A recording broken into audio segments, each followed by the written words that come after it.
Ciao! Today's recipe is dead easy and very delicious, and it is suitable for vegans, vegetarians and meat eaters because it's absolutely lovely.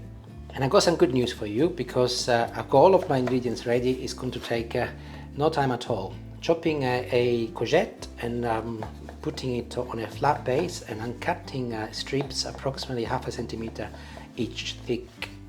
The base will give you good support so that you can get some nice straight slices. Turn them around and cut some nice long strips like this.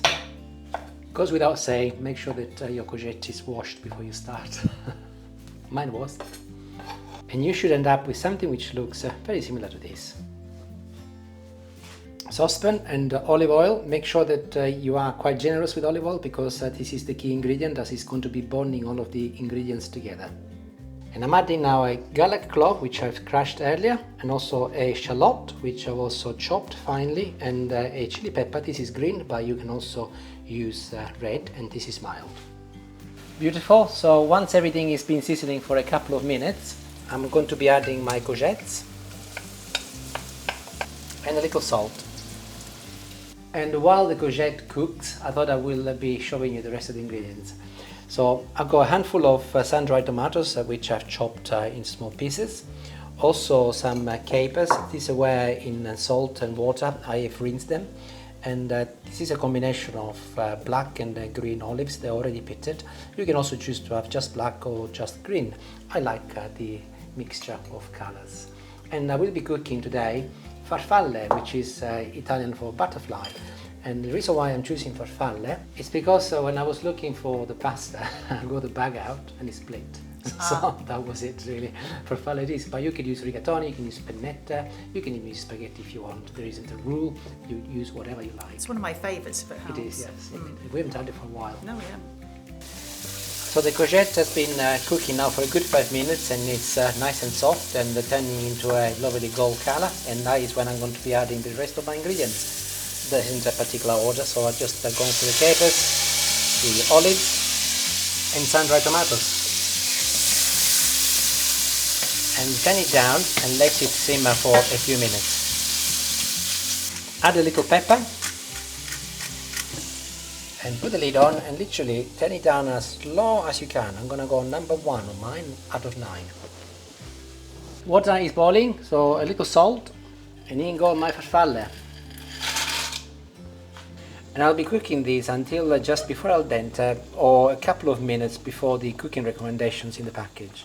So the pasta is ready, and I'm going to be nicking some of the water using this jug and drain the rest. Back on the hob, add the pasta to your vegetables and some of the water.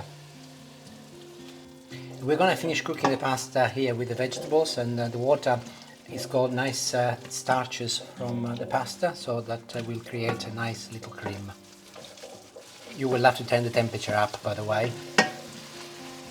And it's pretty much done. If you look, we got a lovely little cream, as I predicted, and we are done.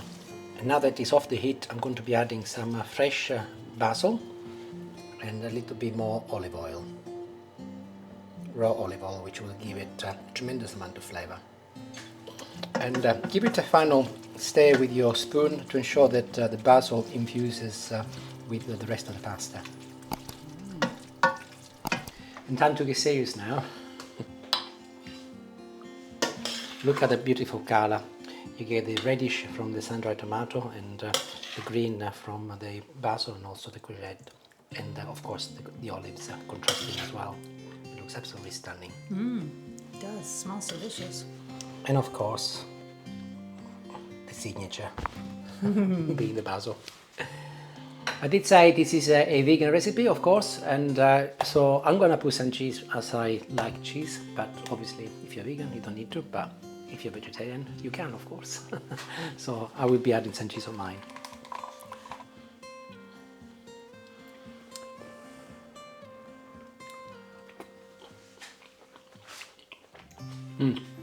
Definitely the cheese is good. Also, with a contrast of the bitterness from the sun-dried tomatoes and the olives and the capers, they are quite strong, but they're balanced by the softness of the courgette. Delicious. Ciao ciao, I did say it was quick and easy, and it is. Arrivederci, alla prossima. Bye.